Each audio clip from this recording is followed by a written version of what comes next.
നമസ്കാരം. ഇറാന്റെ ഉരുക്കുമുഷ്ടിക്കെതിരെ പോരാടി ഒടുവിൽ തൂക്കുമരത്തിന് മുന്നിലും പതറാതെ വിപ്ലവ ഗാനങ്ങൾ ആലപിച്ച് വിടവാങ്ങിയ 6 യുവാക്കളുടെ ദൃശ്യങ്ങൾ പുറത്ത്. ക്രൂരമായ പീഡനങ്ങൾക്കും വിചാരണകൾക്കും ശേഷം വധശിക്ഷ നടപ്പിലാക്കുന്നതിന് തൊട്ടുമുൻപ് ഖെസൻ ഹെസ ജയിലിലെ മുറ്റത്ത് വെച്ച് ഇവർ പാടിയ ഈരടികൾ ലോകത്തിന് കണ്ണീരാകുന്നു. മരണത്തെ ഭയമില്ലെന്നും സ്വേച്ഛാധിപത്യത്തിന്റെ സിംഹാസനങ്ങൾ തകരുമെന്നും ഇവർ പേർഷ്യൻ ഭാഷയിൽ പാടുന്നത് പുറത്തുവന്ന വീഡിയോയിൽ വളരെ വ്യക്തമാണ്.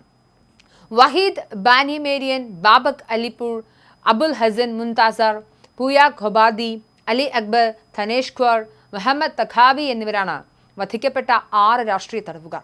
ഇതിൽ 33-കാരനായ ഇലക്ട്രിക്കൽ എഞ്ചിനീയർ പൂയ ഖൊബാദിയെയും നിയമബിരുദധാരിയായ ബാബക് അലിപൂരിനെയും കഴിഞ്ഞ മാർച്ച് 31-നാണ് തൂക്കിലേറ്റിയത്. വധശിക്ഷയ്ക്ക് മുൻപ് ഇവരെ കൊടിയ പീഡനങ്ങൾക്ക് ഇരയാക്കിയതായി ആംനസ്റ്റി ഇന്റർനാഷണലും റിപ്പോർട്ട് ചെയ്തിരുന്നു. ഏപ്രിൽ 4-ന് വധിക്കപ്പെട്ട വഹീദ് ബാനിമേരിയൻ ജയിലിൽ നിന്നും രഹസ്യമായി ചിത്രീകരിച്ച മറ്റൊരു വീഡിയോയിൽ ഭരണകൂടത്തെ വെല്ലുവിളിക്കുന്നുണ്ട്. ജനങ്ങളിൽ ഭീതി ഉണ്ടാക്കാൻ നിങ്ങൾ ഞങ്ങളെ തൂക്കിലേറ്റുന്നു. എന്നാൽ സ്വാതന്ത്ര്യത്തിന് വേണ്ടി പോരാടിയ യുവാക്കളുടെ രക്തത്തിൽ നിന്നാണ് ഞങ്ങൾ വളർന്നതെന്ന് ഓർക്കുക എന്നായിരുന്നു വഹീദിന്റെ വാക്കുകൾ. ലോകം വെറും വാക്കുകൾക്കപ്പുറം ഇറാന്റെ ക്രൂരതയ്ക്കെതിരെ നടപടി സ്വീകരിക്കണമെന്നും അദ്ദേഹം ആഹ്വാനം ചെയ്തു. 2025-ൽ മാത്രം ഇറാനിൽ 1639 പേരെ തൂക്കിലേറ്റിയതായാണ് മനുഷ്യാവകാശ സംഘടനകളുടെ കണക്ക്. മുൻ വർഷത്തേക്കാൾ 68% വർധനവാണ് വധശിക്ഷയിൽ ഉണ്ടായിരിക്കുന്നത്. 37 വർഷത്തിനിടയിലെ ഏറ്റവും ഉയർന്ന കണക്കാണിത്. ദിവസം ശരാശരി 4 പേരെയെങ്കിലും ഇറാൻ തൂക്കിലേറ്റുന്നു എന്നാണ് റിപ്പോർട്ടുകൾ സൂചിപ്പിക്കുന്നത്. ഇതിൽ 48 സ്ത്രീകളും ഉൾപ്പെടുന്നുണ്ട്.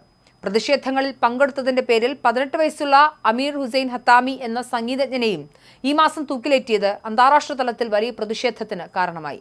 ബസീജ് പാരാമിലിറ്ററി ബേസിന് തീയിട്ടു എന്നാരോപിച്ചാണ് ഈ കൗമാരക്കാരനെ ദൈവത്തിന്റെ ശത്രു എന്ന് വിളിച്ച് വധശിക്ഷയ്ക്ക് വിധിച്ചത്. ഏപ്രിൽ 2-ന് പുലർച്ചെയായിരുന്നു ഇയാളുടെ ശിക്ഷ നടപ്പിലാക്കിയത്.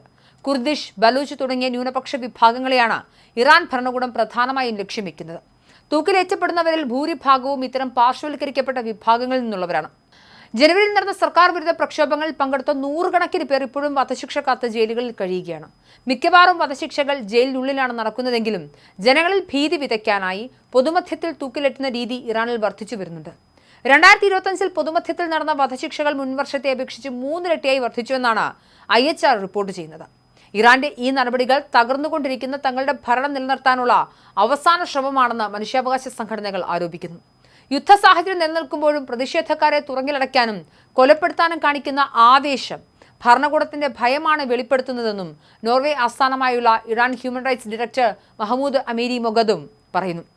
ഇറാൻ എന്ന് പറയുന്ന സ്വേച്ഛാധിപത്യ രാഷ്ട്രത്തിൽ ആളുകളെ കൊന്നുതള്ളുക, പ്രതിഷേധിക്കുന്നവർക്കെതിരെ വധശിക്ഷ നടപ്പിലാക്കുക, ഇനിയും ആളുകൾ പ്രതിഷേധം ഉണ്ടാകാതിരിക്കാൻ വേണ്ടി പൊതുമധ്യത്തിൽ തൂക്കിലേറ്റിക്കൊണ്ട് മറ്റുള്ള സാധാരണക്കാരായ ജനങ്ങളെ ഭീഷണിപ്പെടുത്തുക, വെല്ലുവിളിക്കുക എന്നിവയാണ് ഇറാൻ ചെയ്യുന്നത്.